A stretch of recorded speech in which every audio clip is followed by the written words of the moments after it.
Today we're talking about, is humanity doomed? And I think it's a very pertinent topic given the state of the world. It seems like something's crazy is happening every single day, whether it's some sort of global catastrophe in the form of a pandemic or a world war potentiality. There's always something crazy going on. So we're going to look at the idea today, is humanity doomed? And in particular, we're going to be looking at Carl Jung's ideas for creating a new world and how that ties into our ideas for the same thing, for the same sort of goal of creating a much better environment, a much better world, a much better place than we have now. So let's take a look at, is humanity doomed, and what Carl Jung has to say about creating a new world. So we're looking at, is humanity doomed? And we're actually going to be looking at an excerpt from a video from what is it called?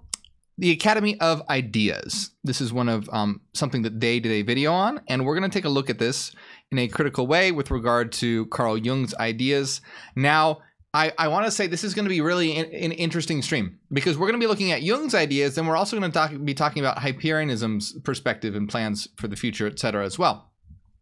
And we're going to find that while Carl Jung does have some very good ideas that we should take into account and listen to, he also only has one half of the equation. So you're going to notice that Carl Jung is very, very a big proponent of emphasizing the individual, which is great. The individual is extremely important.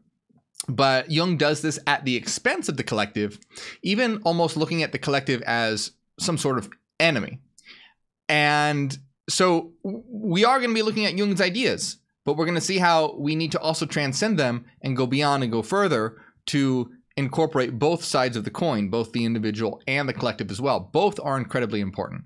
If someone just tells you everything's about the individual, they're wrong. If someone tells you it's all about the collective, they're wrong. It's about the individual and the collective. We live in a universe that is both united, but within a multiplicity, as a multiplicity, unity and multiplicity. So here is a quote by Carl Jung. Anxiously, we look around for collective measures, thereby reinforcing the very mass-mindedness we want to fight against. Okay, so let me just even break this part down. We do want to fight against mass-mindedness in the form of, say, the gray, dull, unthinking herd, a sort of mentality that's just to go along with what everyone else is doing, and this idea of being a part of what society or culture dictates to you. That part of mass-mindedness, we agree with Carl Jung. We want to break from that. However, Jung continues, there's only one remedy for the leveling effect of all collective measures, and this is to emphasize and increase the value of the individual. So, two things to look at here. So, one remedy for the leveling effect of all collective measures. Now, we're not against all collective measures. We collective working together as a cohesive collective is extremely important, as we're going to see. And then emphasize and increase the value of the individual. Yes, that is incredibly important. We want to emphasize and increase the value of the individual because the individual is not giving enough emphasis or value today. The individual is disregarded. The individual is just turned into some sort of cog in a corporate capitalist machine. The individual is just looked at as another figure in a spreadsheet. The individual is just looked at something as to be milked for their cash and used their energy as a worker. But when really what the individual is a center of subjectivity with massive potential that should be given all it needs to actualize, grow, and flourish. So absolutely, yes, we want to increase the value and emphasize the individual. But we also, in addition to that, want to emphasize the importance of the collective as well, as many individuals working together in unity. That's incredibly important. So not all collectivism is bad. What is bad is this mass-minded herd mentality. And that is not ipso facto all collectives. Collectives can be composed of powerful, autonomous individuals working together for a brighter future in a collective way. So that's really important to put out there. So continuing on now, and this is the Academy of Ideas talking, no longer Jung. We live in an age where two visions of the world are colliding. On the one hand, there is the vision of freedom. In this vision, we have the autonomy to shape our own life and live in accordance with our own goals. Where the vision of freedom reigns, the rule of law is not an arbitrary expression of state power, but is shaped around the ideal that we may live as long as we wish, as long as we do not aggress against the person or property of another. So the vision of freedom is clashing with what the American economist Thomas Sowell has termed the vision of the Anointed. In this vision, the global population is to be divided into two classes, the rulers and the ruled. The rulers consist of politicians, high-level bureaucrats, crony capitalists, select members of the scientific community, and the mainstream media. So far, we're in agreement here. Today's world is divided into sort of ruled and ruling class, and unfortunately, the rulers are composed of the worst people imaginable.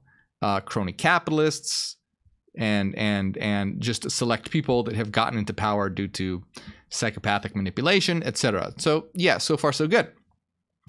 These individuals conceive themselves in the, well, I mean, not so good, but in agreement with what is stated here. These individuals conceive of themselves, in the words of Sowell, as an anointed elite, a people with a mission to lead others in one way or another toward what they conceive as better lives. The ruled in this vision are not to be granted the autonomy to control their own lives, but to be watched, inspected, spied upon, directed, law-ridden, regulated, penned up, indoctrinated, preached at, checked, appraised, seized, and censured, and commanded in every realm of life, so that the anointed class can attempt to actualize their idea of a brave new world. All right, so a couple things to break down here. Yes, it is true that we have this class who looks at themselves as wanting to shape the world according to their vision. Now, the only thing that I disagree with here is that this is all going to emphasize the individual at the expense of the collective, because there is nothing wrong with leaders who want to help shape the world into a world in which the quality of life of every individual is increased. Like, that's the goal. That's the goal of a new world and a new vision, so that both the collective and every single individual will increase their quality of life, to be able to have the best life possible, to live the most actualized, most satisfying life possible. Now, there's nothing wrong with that, and there's nothing wrong with having leaders fighting for that and building that world. Fighting it on the mental battlefront. There's nothing wrong with that. But they are more saying that having any kind of collective element where certain people are help guiding the world is wrong. And that's not true. Leaders in general are not bad things. Bad leaders are. Like, look at what's going on in the world right now. I mean, with, Putin, Ukraine, and just, whatever. Like, that's just what's happening now. But even if you're watching this in 5 years or whatever, there's something crazy going on. And look at these leaders. And these leaders, and I don't even like to call them leaders, because where are they? What's their goal? If you're a leader, you have to go somewhere. You have to have a place that you're leading people to. So you have all these world leaders. They're not leaders. Where are they going? What's the direction? What's the goal? There is none. I mean, unless it's like, world domination. But I mean, that's still very short term. Let's say you did. Okay. Some country with one leader dominates the world. Well, what then? Where does that leader take them? Where are they going now that they have done that? Nowhere. So these leaders aren't really leaders because they're directionless. Whereas if we're here to create a new unified world where we are headed towards actualization and increasing the quality of life for every single individual and the collective, that is our goal. That's where we are headed, and we can strive to make that better and improve that every single day. That never ends. That never stops. We will never stop making the world a better place. Like that is where we are headed towards. That is what we want to do. We want to create a place where the quality of life of every individual and the collective is increased. And that is a goal that we will constantly be moving towards. Because even when we live in a beautiful world, when we can always make it more beautiful. We can always make it more interesting. We can always make it more vibrant. So do you see the difference here between a bad leader and being together leading towards a new world in which we are creating ourselves and each other and helping each other grow? So there's nothing wrong with having a direction and having individuals lead towards that direction. It's only when self-interest and small-mindedness, pettiness, insanity, irrationalism, greed, all that screws it over. And I know some people will be like, well, how are you going to fix that? Because everyone is selfish and everyone is, greedy. That's why in Hyperianism, hyper-awareness is the only way to truly fix all these problems. Because once someone is hyper-aware, they're no longer going to be selfish and greedy. And I mean, no one's perfect. There'll be some elements of it, but the most toxic elements of those will wash away, because when you understand in a hyper-aware way that we're all in this together, it would be detrimental for, let's say me, to try and take over the world for my benefit, because that would put everyone else at expense. And since we're in this together, ultimately that would be my expense as well, because I would be stopping myself from actualizing, because we need everyone else to actualize together for our ultimate goal of creating this collective world, because we're all in this together. This selfishness will no longer exist once we have hyper-aware leaders. You see the very important difference. So, and I'm just pointing this out because there's a lot of things in this that I do agree with, but there are things in it that I very much disagree with as well, and I want to make that clear. So this is written for those who still value freedom and who do not wish to be pawns in the dark, twisted fantasy of a power-hungry ruling class. Agreed. Relying on the insights of Carl Jung, we're going to explore how positive social change in the direction of a freer world can be effectuated by individuals striving for what Jung calls the achievement of personality. For as Jung notes, when a world is hurtling towards authoritarian or totalitarian rule, and this, if this is what I'm thinking of, I love this quote, and I agree with this completely if it's the one I'm thinking of. Let's see. So, such problems, and the problems that Jung is referring to is authoritarian or totalitarian rule. Such problems are never solved by legislation or by tricks. They are solved only by a general change of attitude. And change does not begin with propaganda and mass meetings or with violence. It begins with a change in individuals. It will continue as a transformation of their personal likes and dislikes, of their outlook on life, and of their values. And only the accumulations of these individual changes will produce a collective solution.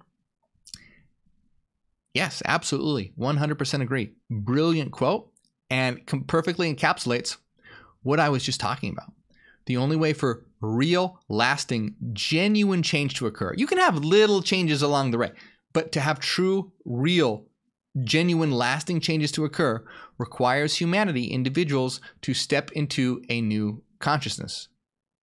And that's our goal with Hyperianism, is to spread hyper-awareness. Now, see, as Jung says, it doesn't begin with mass meetings or with violence or propaganda. It begins with a change in individuals, in every single person. It continues as a transformation of their personal likes and dislikes. Right? Exactly what I said. Now, Carl Jung wasn't talking about hyper-awareness and didn't have an understanding of what that was. But when you have that, like I said, all the elements of like selfishness and violence and all that melt away, because you realize to harm another is to harm yourself, and all these everything else that comes along with it. So yes, it alters you, it changes you, it transforms you. Transformation of the personal likes and dislikes, their outlook on life, and of their values. And only the accumulations of these individual changes, right? Only by changing the individuals will we have a collective solution. And that's right. Now, we don't need to transform all of humanity. I mean, ultimately we do. Yes, 100%. We want to transform all of humanity. But to get things started, it's about having the leaders of tomorrow, the leaders, those who will lead into a new future, to have that ability of hyper-awareness. Because hyper-awareness is a difficult state to achieve. And, we eventually want everyone to, but the average person on the street isn't going to do that. But it's important for those who are helping to build the new world, right? The ones in leadership positions, that they have that awareness. That's crucial, critical, extremely important. So totally agree with Jung on this. Beautiful quote. I love it. I love it. I love it. So this solution can ring hollow and feel disheartening. For if we must wait around for individuals to change, Won't we be waiting a lifetime? Is there not a quicker means to stop the rise of authoritarianism? But when it is understood what Jung meant by the achievement of personality, we will see that this solution is more powerful than at first it might appear. And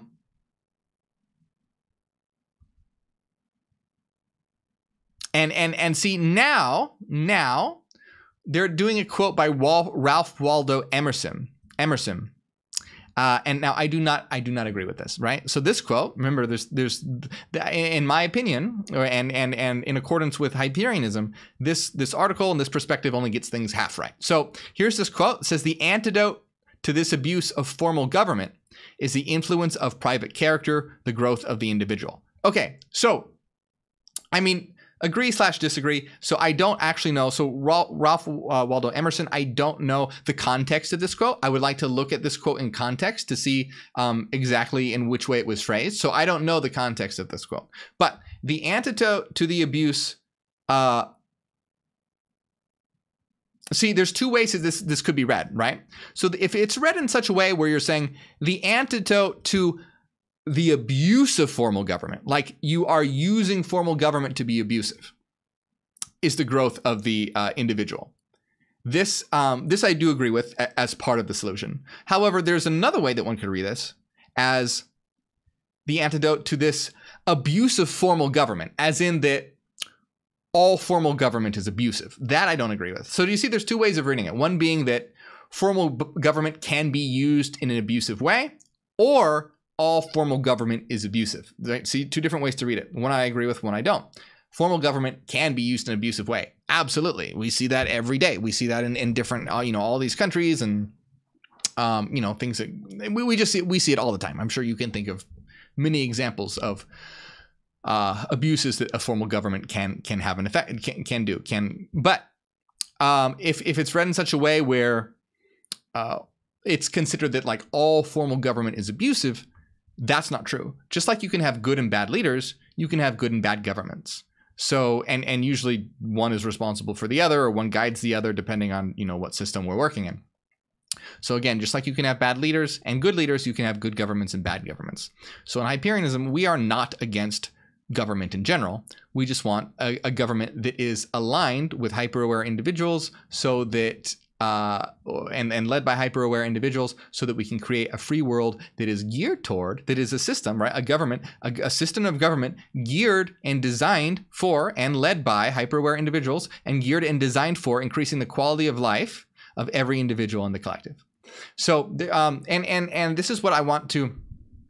A lot of people who think that they are enlightened or a part of the New Age mystical community, or even some who adopt Eastern religious mentality, they're just against government in general. They're like, government shouldn't exist. We should just go live off the land and grow our own food and whatever. There's nothing wrong with living off the land and growing your own food, but there's a lot of people who are this like New Age mystic mindset where they're just against all government. All government's bad, and that's not true.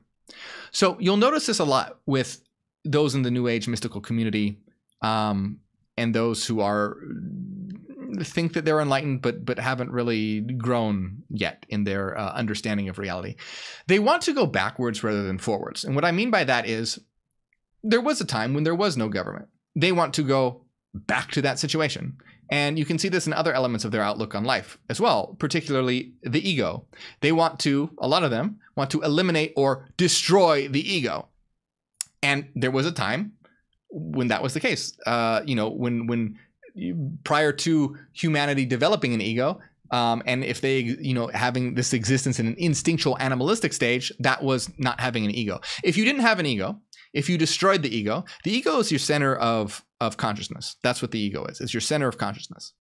To be precise, it's a collective or a complex that has the self-archetype as its core. But just in general, simply speaking, the ego is the center of your field of consciousness. If you were to destroy the ego, you would go into an unconscious, animalistic, instinctual state. So you would go, you would revert to like animal instinct state. You wouldn't be able to utilize your consciousness because the ego is the center of your field of consciousness.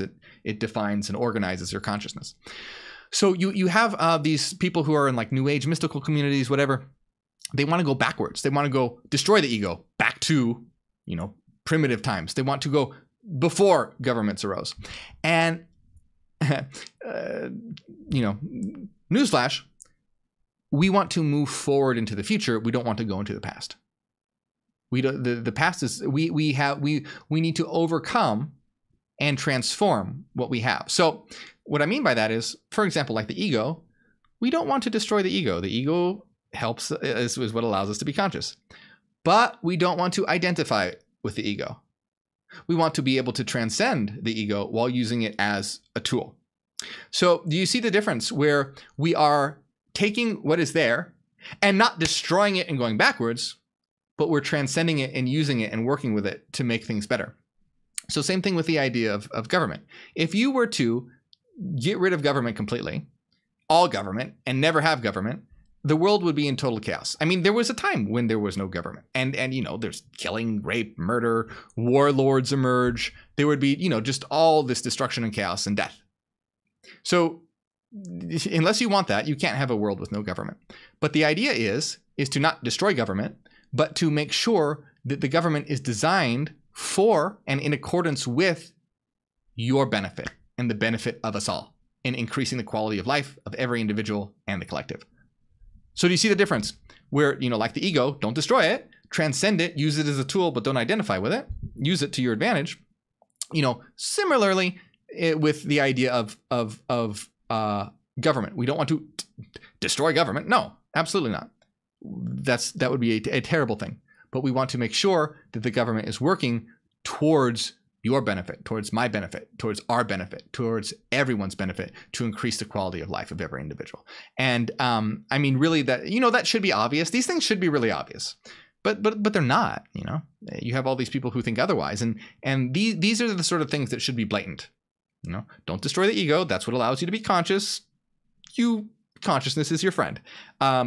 Yes, governments can be extremely abusive, but a structure, because that's all government is. It's a structure that people have agreed upon in order to, live a certain way.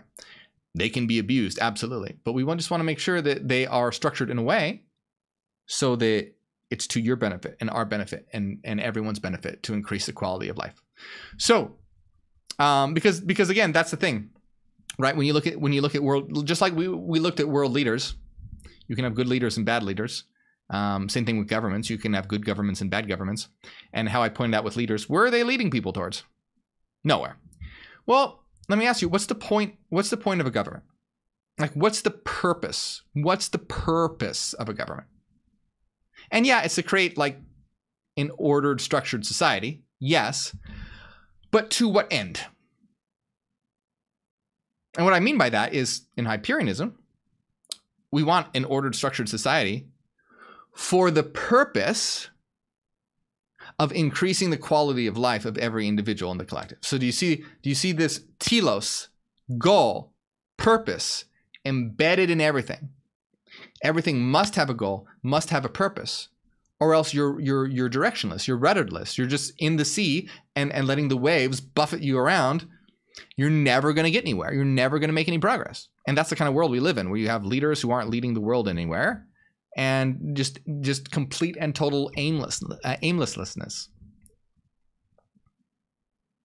So, what is the growth of the individual or the achievement of personality? According to Jung, it is the optimum development of the whole individual human being. See, I love this. And yes, we want the optimum development of the whole individual human being, and in a positive way.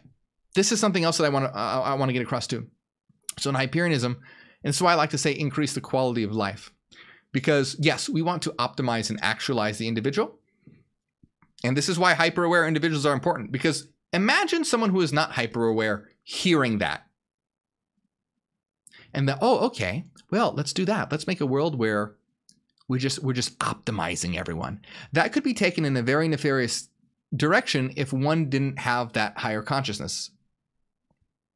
Where, let's say, someone was, like, you could have a very dark world if it's not done in the right way, where, say, like, I don't know, everyone's wearing shock collars and they get an electrical shock every time they get an answer wrong in like grueling tests that are given every day.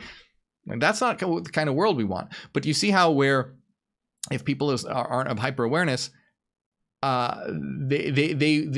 misunderstandings can occur. So that's why it's about, yes, actualizing the individual, but understanding that it's about increasing the quality of life, because that goes with the actualization of the individual.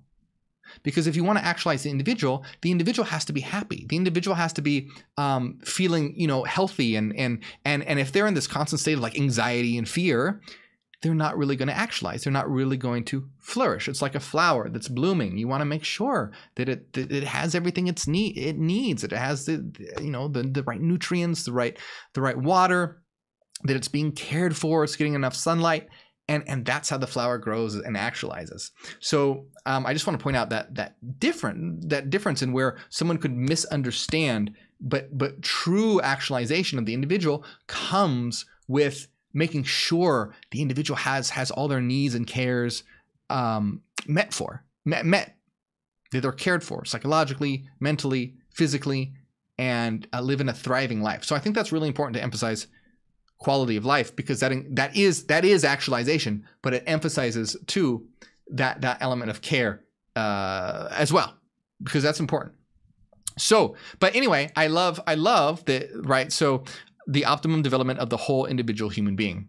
This is exactly what I'm saying about how we want a world that increases the quality of life of everyone so that they may flourish and optimize and grow. Just like if you can create a beautiful garden given the right conditions. And by conditions, it's like give everyone optimal housing, give everyone free education, give everyone free healthcare, universal basic income. All these, world-class free therapy, world-class education, all free. So that the initial conditions, and that might seem crazy, right?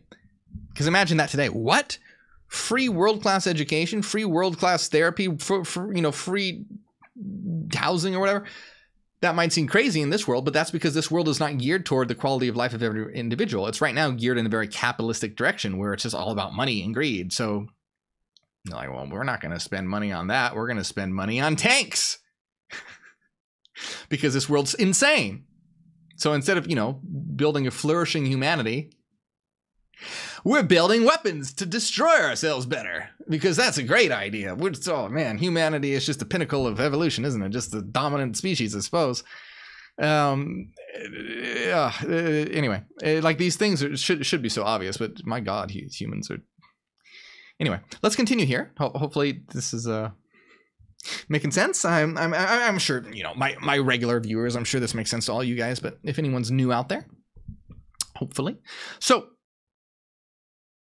It is, in other words, so we're talking about what Carl Jung means by the development of the whole individual. It is, in other words, to self-actualize, to realize one's potential, and to transcend one's current limitations in pursuit of greater possibilities. Beautiful. Yes, 100%. It is this is another quote by Jung. It is impossible to foresee the endless variety of conditions that have to be fulfilled. A whole lifetime in all its biological, social, and spiritual aspects is needed. See, it's biological, social, spirit. Like you have to include everything, not just this sort of flat idea of optimization that someone just might look at like you're optimizing a spreadsheet or something. No, that's the whole point. No, you don't want to look at humans like a number or a spreadsheet. You want to look at them as real, thriving individuals where everyone is a unique center of subjectivity. You want to make sure that everyone has everything they need, looking at Maslow's extended hierarchy of needs, that everyone has that met. Everyone has their social needs, their care needs, their all the basic, like every need needs to be met so that humans can actualize, not just looked at as some like number on a spreadsheet. So, personality is the supreme realization of the innate idiosyncrasy of a living being. In the brevity of a human life, we can only ever approach the ideal of completely actualizing our potential. And this is the great point as well. This is why this is our goal. Remember how, leaders today, nations today, they have no goal? Well, when the goal is actualizing ourselves, each other, and the collective, it's one that we're always approaching, but never reaching. until the end of the universe. That's quite a ways away. But do you see how that's the perfect goal? Because we're always moving towards it, but never actually reaching it until the end of space and time. But we're always moving towards it. So we always have that goal, and we're always moving towards that goal. And as we move towards that goal, life is getting better for everyone, because the goal is increasing the quality of life of every individual and the collective through self-actualization and the actualization of the individual and collective. So we have this goal that we're all striving towards together. And that goal is making our selves, our world, our experience, our minds, our everything better. So we're going to be always increasing in a positive direction, and positive in our developments, positive in our experience, all these positive things. So, and it spans across lifetimes. So Jung points out, unattainability is no argument against the ideal, for ideals are only signposts, never the goal. See, now I don't completely agree with this, because I think this is a perfect goal. So yes, it is an ideal, but and I know some sort of argue that self-actualization isn't the goal into itself. It is sort of like a byproduct. And I mean, that can happen, yes. But one can actively make their goal self-actualization, and do that by various means. Rather than, you could see, like, think of someone else, for example, who doesn't even know about self-actualization, and that's not their goal, but they do something like, I don't know, they become an amazing artist. Well, they're starting to self-actualize without that being their goal, but it's just being a byproduct of their pursuing their art interests. That can happen. But when self-actualization is your goal, you can be an artist or whatever you want to be, but also have consciously in mind the goal of self-actualization. And that's important. So I don't agree that it can't be the goal. It should be the goal, because I can't tell you how much that has helped me actualize in my life, because there are many choices that I make to be a more well-rounded individual, to actualize all my potentialities. That's why we talk about in Hyperionism, understanding the shadow self, the mirror self, and the power self, and the mirror self being your inner opposite and all that. There are many things that I have explored and am exploring that I probably would have never explored, specifically because my goal is to self-actualize, and I want to bring forth any latent potentialities that I may have. So, for example, let's say this artist, they don't know anything about self-actualization, but they become an artist and they're pursuing their interests. And so they are gaining self-actualization by doing this. But now imagine that they did have self-actualization as their goal, and they continued in their artistry, but also started to think, you know what, I want to explore all these latent possibilities that I may have. So I'm going to explore other things as well. I'm going to explore other avenues. I'm going to explore other, it's also like,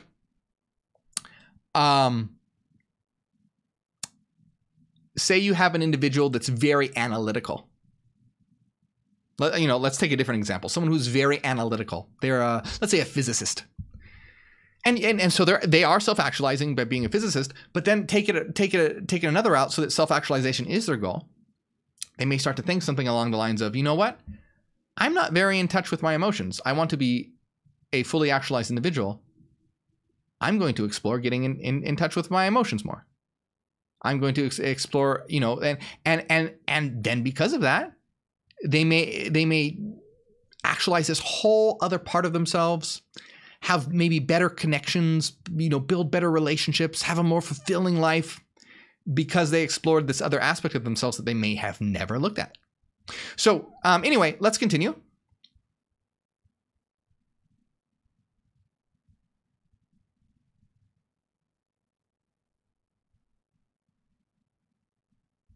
They say when we make progress towards this ideal, We cease, and I'm going to try and go a little faster because we have a little ways to go, and I'm kind of taking a long time. But it's important. It's important. So anyway, when we make progress towards this ideal, we cease being an ordinary member of the great mass of conformists and become, in the words of Jung, extraordinary. So when you actualize, you're making yourself unique and set apart from the mass conforming crowd, the dull gray herd. But, asks Jung, what induces a man to go his own way and to rise out of unconscious identity with the mass? What is it that tips the scales in favor of the extraordinary? Achievement of personality is attained not merely by setting the goal to self-actualize. Rather, integral to this process is the possession of a vocation. So yes, this is true, but the goal can still be to self-actualize. And having a vocation or purpose will help you on that road to self-actualization. So let's continue here. So a vocation, as Jung explains, is the crucial factor that destines a man to emancipate himself from the herd and from its well-worn paths. And you can replace man with, humanity or whatever. I don't like that it's very gender specific. And in Hyperionism, a lot of Jung's ideas were pretty gender specific. And we correct a lot of that in Hyperionism, like Jung's idea of the anima and the animus being related to only the, certain ones with men and women and all that. Anyway, we just FYI, we correct all that. So to be in possession of a vocation means to turn within and listen to the call of conscience in order to discover our purpose. So it's about discovering purpose, or life's mission. So when they're saying vocation here, what they mean by vocation is to discover a purpose or life's mission. For as Jung explains, our conscience is the inner voice that provides us with a special form of knowledge or certainty about the emotional value of the ideas we have concerning the motives of our action. The call of conscience might direct us in the pursuit of a bold goal, the furtherance of a cause, or the defense of cherished values. So, yes, having a purpose is tremendously important, but you can make that purpose be to, so like, for example, the purpose of Hyperionism is to transform humanity and transform the world and ultimately transform the universe. So this is the purpose of Hyperionism, which ultimately equates to actualization of every individual mind and the collective. So our goal is self and universal actualization. So your goal can be actualization. The purpose can be, the goal and the purpose can be one and the same. But you can use different modalities to reach that. So, for example, your purpose, the purpose is to actualize yourself and actualize humanity, but we can do this in many different ways. Someone may become a doctor, and their purpose can be to help humanity actualize by healing people in their practice. Someone else may be an artist, and through their artistry, they are helping themselves and humanity actualize by creating brilliant works of art that are expressions of themselves, externalizing the internal, and giving people experiences of another person's inner world. And this also contributes to the understanding of the other. When one looks into art, true art, which is a representation of the inner world of another, you're looking at the inner expression that has been externalized or objectified into something that then can be viewed and internalized by another subjectivity. So you have an artist who externalizes their subjectivity through their art, and then an individual who views that art and internalizes that externalization within them. And then so you have a better understanding of the other. I mean, that's what true art is. Of course, you kind of have like popcorn art or more vapid art, but even that, entertainment is important. We also want to just, that's part of having, we also want to enjoy life. Okay, that's something that's also really important to remember.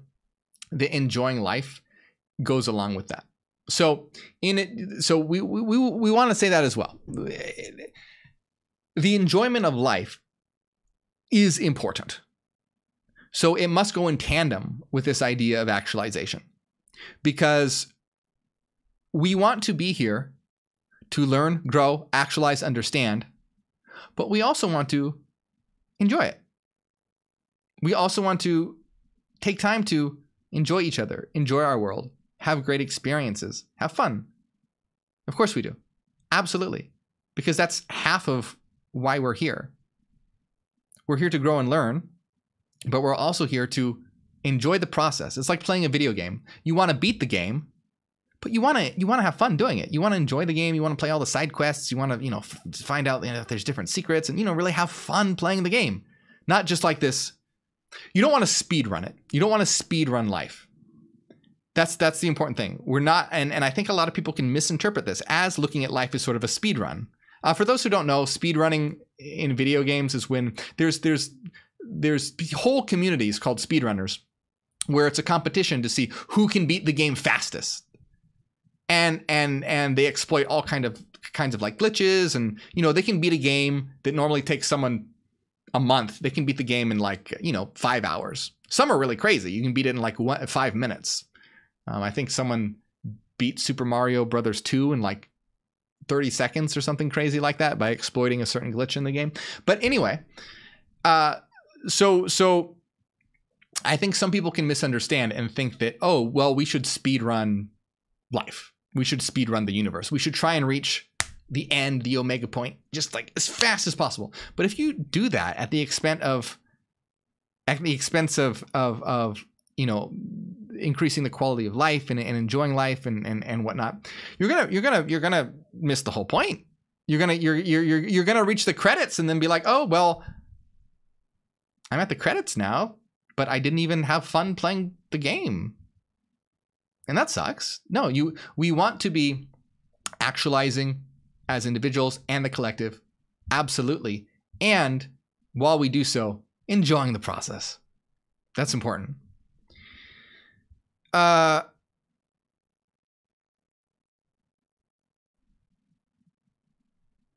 Okay.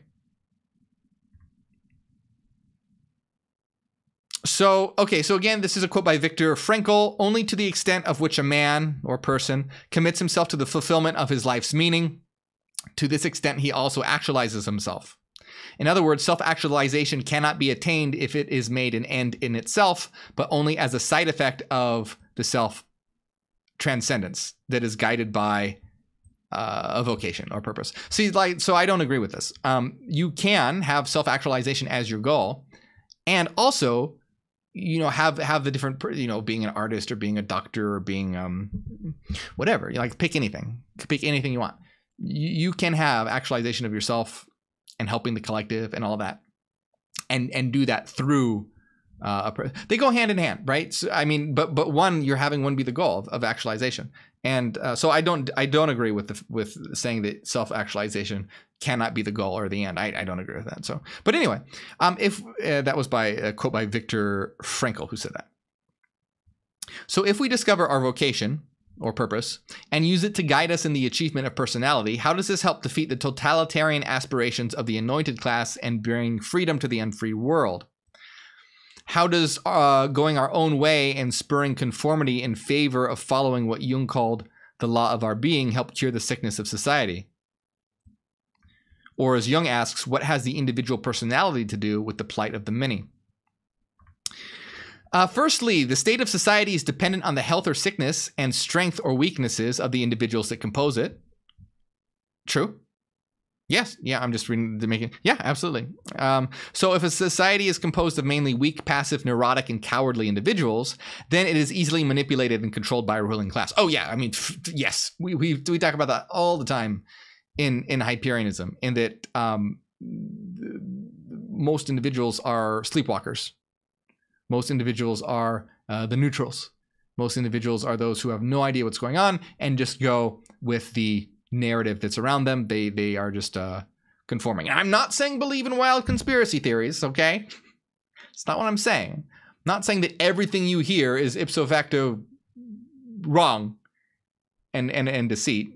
All right, I'm not saying wild conspiracy theories here, but just the idea in general, right? So I'm not talking about crazy things like, oh, pigeons are robots spying on you by the government. I know that's a joke, but I'm just using that to prove my point. What's more along the lines of what we're talking about here is for example, making it seem like that the billionaire class, the ruling elites, the oligarchy are those who should be admired and one should aspire to be like them. That is a way that society is grossly manipulated.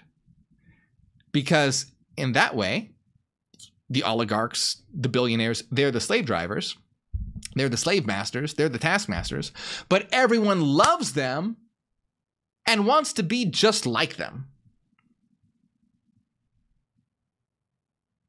So that's what we're talking about here. That's the sort of insanity that we're talking about. We're not talking about, wild conspiracy theories that like people are drinking the blood of children or whatever that's out there. Anyway,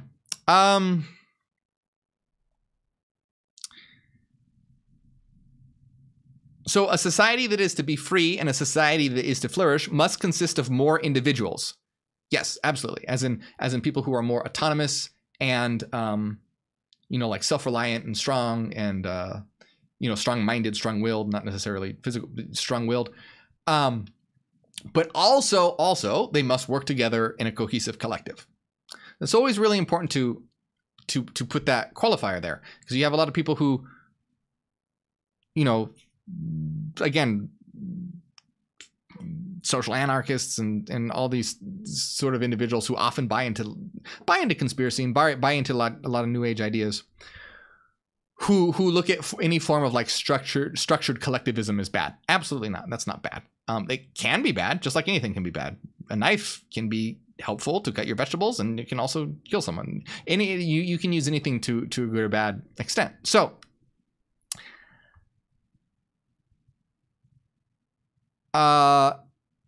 Durant wrote, with clarity of mind and energy of will, capable of effective responses to new situations. Yes, good. Or Nietzsche wrote, the self-reliant, independent, unprejudiced are the pillars of a strong civilization. Certainly so. These traits are promoted by the achievement of personality or self-actualization, yes. But with this increased strength of character comes an increased appetite for freedom.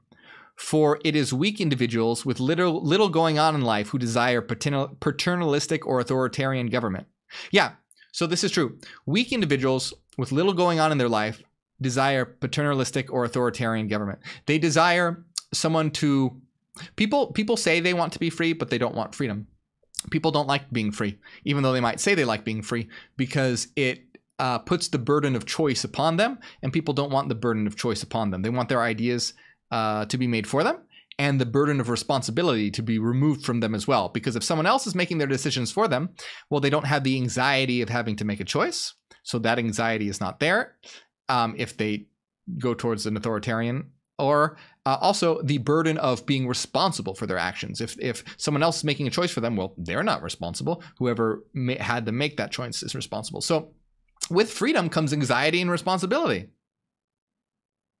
It does. It does. Yeah. So, I mean, if you want freedom, you're going to have to deal with that. It comes with anxiety, comes with responsibility. You have choices to make. You must make them, and you're responsible for them. People don't like that. So this is why a lot of people turn towards authoritarianism, is because if you have a dictator, well, guess what? Just praise the dictator. Whatever the dictator wants and whatever the dictator says, we'll do. And I'm not responsible for it. And I don't have to have the anxiety of choice. And you see this in mainstream religion as well, where you have individuals who don't want the anxiety of choice and the responsibility of freedom, where, I'll just do whatever God tells me, because God is my paternalistic holy father, and they are the child. You see, it even reflects, quite blatantly reflects this father to child mentality, a very one who has not grown up, one who does not have the ability to make their own choices and think for themselves. This father dictating to the child, Father, I am your child. This is embedded within mainstream religion, the children of God, to make choices for them. They'll do whatever God says, do whatever's in the Bible, do whatever the preacher says. So the burden of and the anxiety of choice is no longer there, and the responsibility of freedom is not there either, because God is perfect and He's responsible, because they're just doing whatever God says must be true, must be right. I'm going to do it, and God is responsible for this. So you see how people don't really want choice. People don't really want freedom. Not most people, obviously, not including, you know, those who are on a path to self-actualization, autonomy, and ultimately hyper-awareness. Those of us are extremely autonomous and desiring of freedom because we're strong enough to take on the anxiety of choice and responsibility, burden of responsibility. We welcome that because it helps us actualize. And we are no longer under the will and rule of a dictator or an authoritarian god. We become gods ourselves. Let's see. So Jung says it is perhaps a humiliating sign of spiritual immaturity that modern humanity needs and wants a large measure of authority. Yeah, absolutely right. It's immature. I just discussed that with the whole father and child relationship. It's immature. It's a sign of spiritual immaturity that people want and need a large measure of authority. Now, that's not saying all authority is bad. We don't want to take it that far, but we're talking about authoritarian, totalitarian dictatorships, authoritarian religions. But that's not to say that all authority is bad. Of course not. There needs to be, rules, laws, authorities, but that are designed to help you in your interest. So those in possession of a purpose or vocation, as they say here, quickly discover that they are far better equipped to be the masters of their destiny than is any bureaucrat or politician. In addition to creating the type of individuals needed for a flourishing society, the achievement of personality can also spark an organic movement in defense of freedom. To understand how this occurs, we will contrast how the call of conscience differs at times when freedom reigns versus times when a society is flirting with authoritarian or full-blown totalitarian rule. And, I don't necessarily agree with this whole idea of the call of conscience or whatever. If you have an intuition that's leading you a certain way that aligns with your values, that's awesome. That's great. That's but it's not necessary. You can just rationally, analytically choose a purpose that aligns with you. You can do it intuitively as well, but it's not. It doesn't have to be this, sort of mystical call of conscience. It can be, but it doesn't have to be. So, in a free society, the call of conscience will direct people down many different paths. Some will be called to the vocation in the arts, sciences, philosophy, or politics. Right? This is all, and if we all have the goal of self-actualization and the actualization of the collective and each other, we're all doing this to build a better world and for our benefit, your benefit, my benefit, for all of our benefit. It's not this just like, I'm going to do it because I want to make money. I'm going to be a lawyer. I'm going to make lots of money. I'm going to have a big house. And there's nothing wrong with having a big house. And there's nothing wrong with, I was going to say there's nothing wrong with money in general. At the time, I'm not going to get into the discussion of money. Money is something we can perhaps phase out long term, but without thinking about that, there's nothing wrong, with having things, having possessions. That's fine. You want to enjoy. There's nothing wrong with enjoying life, but you don't want to get to the point where it's gratuitous, like the billionaires, where it's at the expense, the huge expense of the rest of the world, where now you have hunger and housing problems and health, all these issues that could be solved. But anyway, the point is you have people that going in the arts, sciences, philosophy, politics, businesses, which will sports, entertainment, or adventure, while others will adopt a more personal vocation, such as creating a strong family. This great variety of vocational pursuits increases the number of things tried, and so helps a culture develop and a civilization advance. Also, totally agree with this. Except the only difference is that purpose needs to be there of self, individual, and collective actualization, so that we all have a unified goal. Where there's just sort of saying that, oh well, it just kind of sort of happens. People just go with the call of their conscience and they choose what feels right for them, and then the byproduct is a better world. Like the better world comes as a consequence of it. When that is true, it can, but it's not. It is so much better when we're all on the same page. And it's like, all right, we're all in this together. We're all on this spheroid hurtling through space. Let us together work towards having a better experience in a better world for me, you, and everyone. So that can and should be the goal. Not this sort of, oh, well, it's just a byproduct. No. It should be the goal if we want to have a truly healthy world. But when freedom recedes and with it life's opportunities, the call of conscience can act as a harmonizing force, directing people towards vocations that defend freedom. For we are not suited to live in the sickness of total government control, and so feel naturally adverse to its emergence. So long as we have not been stripped of our desire to live, we instinctively will seek to escape from this pathological form of rule. So again, it depends what they mean here. If they mean like a government that has become abusive, agreed. But if they're saying that just government control in general is bad and should always be resisted, no, that's not true. Because that is just a structure that we have built together, if it's done in a healthy, positive way, to make sure that we're all operating together in unison and harmony towards the betterment of ourselves and the collective. So this channel is I don't know too much about Academy of Ideas, but they have some good videos. But they do seem to have this they do seem to have this underlying hatred of just government in general. I don't know if that's true, but I just get that feel very strongly from the way they word things. And if that's the case, you know, this is again, this is like being against the ego or something. A structured, cohesive society is something that we want. Yes, it can become abusive, and that's not what we want. But again, it's just, you know, again, like a knife. A knife is a tool. You can use it to cut things, or you can use it to kill people. Same thing with any of these things. But we don't want to just get rid of all our utensils and go back to just, you know, eating with our hands. That's silly. It's not good. It's going backwards. So at first, it is only an intrepid few who recognize the gravity of the situation and are so called to vocations that defend freedom. So these individuals, in the words of Jung, are called awake by the summons of the voice of conscience, whereupon they are at once set apart from the others, feeling themselves confronted with a problem about which others know nothing. I think many of you involved in Hyperianism can relate to that. The few, this is who we are, the few intrepid, the intrepid few who recognize the gravity of the situation, and they're set apart. Jung says, set apart from the others, and feel themselves confronted with a problem that others don't know anything about. So that's the issue that we face today. We are set apart from the rest and want to, and it's not to say that by saying we're apart from the rest doesn't mean like, oh, we're against any kind of collective activity. No, it's just that we have seen things that others have not, and we are aware of the problems that others are not aware of. And we're fighting against these toxic systems and institutions that everyone else just accepts as part of life.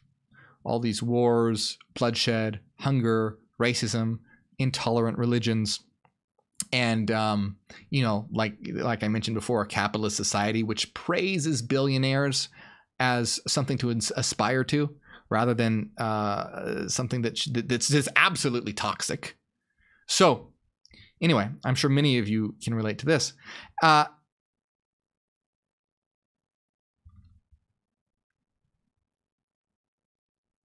Deep down below the surface of the average man's conscience, writes Jung, he hears a voice whispering, there is something not right.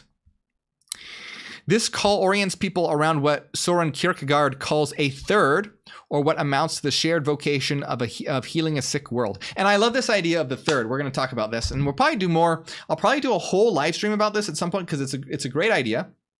And I like to think of this as the third freedom. And I'll show you what I mean by the third freedom. So this is a quote by Jeremy Weissman. In mutually committing ourselves to a shared vocation or shared purpose, transcending ourselves in dedication toward it, we help to realize it in ourselves and each other. We form a team devoted to a shared cause. The shared objective of passion is the third in a relationship, the idea that strongly binds two or more individuals. This is critical. This is important. And this goes hand in hand with selecting that goal and purpose to be the actualization of ourselves and each other and the collective. Because the idea here is this in the third, or what I like to call, I think it's more clear, the third freedom. The third is an idea that we are all dedicated towards, okay? An idea that all of us together are dedicating ourselves towards and mutually committing ourselves to work towards it. We form a team devoted to that shared cause. So there's me, 1, you, 2, and the idea, 3. And that third is what unites the 2. And the 2 represents everyone, right? You have individual, you could say, by saying me, you, and the idea, it's like saying the individual and the collective and the idea. So you have there's my freedom, and there's your freedom, and then there's the third freedom that we are committed to mutually and are both passionately working towards, which unites us together. This is critical. This is, and that's why in Hyperianism, contrary to what's being said here, that goal is absolutely self-actualization of the individual and collective. That is the idea that binds us all together, that we're all passionately working towards. That's how we create a new society. That's how we build a new. People are like, oh, how do we change the world? This is how we change the world. By spreading these ideas, by raising consciousness and building a foundation for actualizing a new world. We need to make sure that it is done right. Not just, oh, let's run out and do it tomorrow and just fucking hope it works. No, we need to set this up very carefully. We want to make sure everything's in place. We want to make sure everyone understands, and we want to build a new world really founded on these important freedoms. Your freedom, my freedom, our freedom. And this is the power of 3 here, right? There's you, there's me, and there's us. And it's different. It might sort of seem trivial, but really think about this. And I write about this in my book 0, called The Secret of 3. These are all, there's you, there's me, and there's us. And these are all different concepts, but united together. See how they're 3 but 1? They're 3 different concepts, but they're united together. You, me, and us. And we need to build a world that reflects these 3 freedoms. My freedom, your freedom, our freedom. Very important.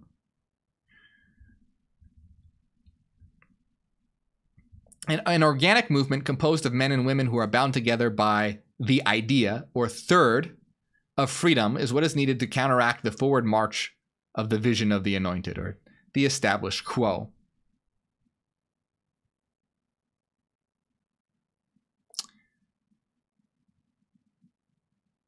And for only power can thwart power, and the vision of the anointed is backed by immense institutional financial power. Yeah, just the status quo has a lot of power in terms of money and their institutions.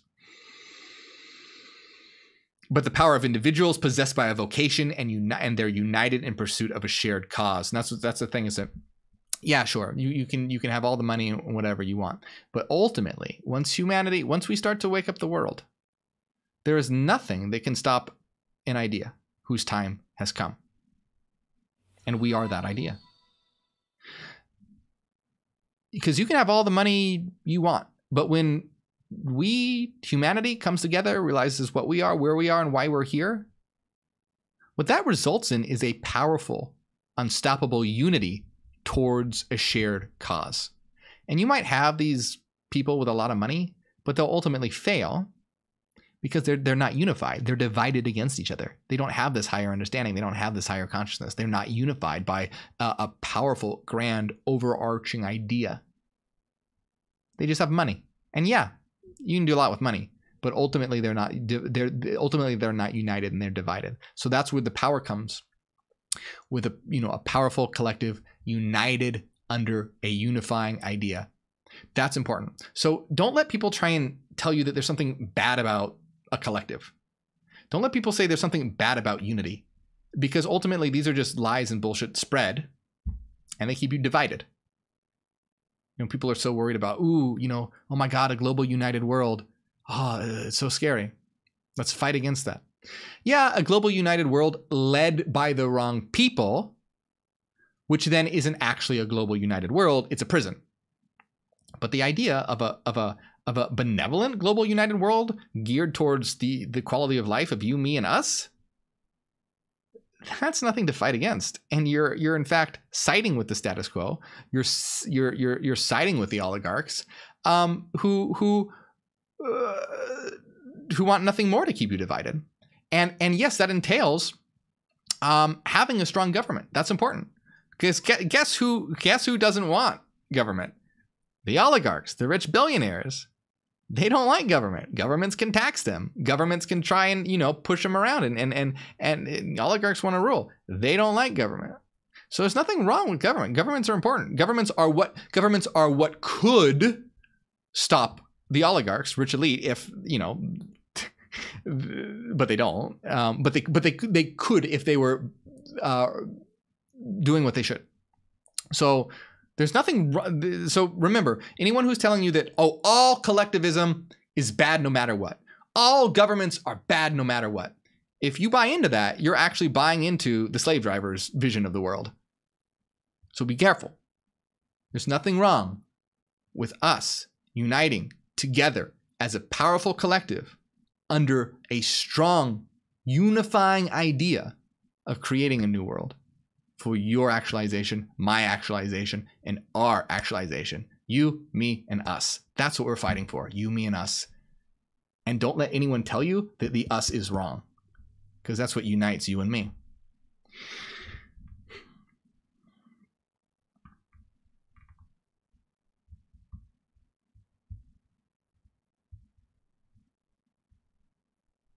So if our conscience is telling us something is not right and that we need to take action, should we heed this call? What is the alternative? Should we wait around for a political savior to fix a corrupt system, obey and conform in the deluded belief that anointed class has our best interest at heart? Or do nothing but criticize others and lament over the state of the world? These alternatives are for the weak and the lazy. So basically, if you don't do anything about it, doing nothing about it is for the weak and the lazy. And just waiting for some savior figure, whether it's a political figure or Jesus descending from the sky. All this is bullshit.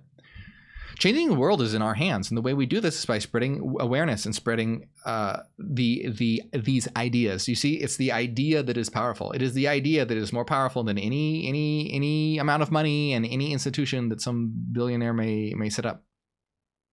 This idea, these ideas, our ideas, the Hyperion idea of a united world is the one that we must spread across the world. Plant those seeds. Get ready,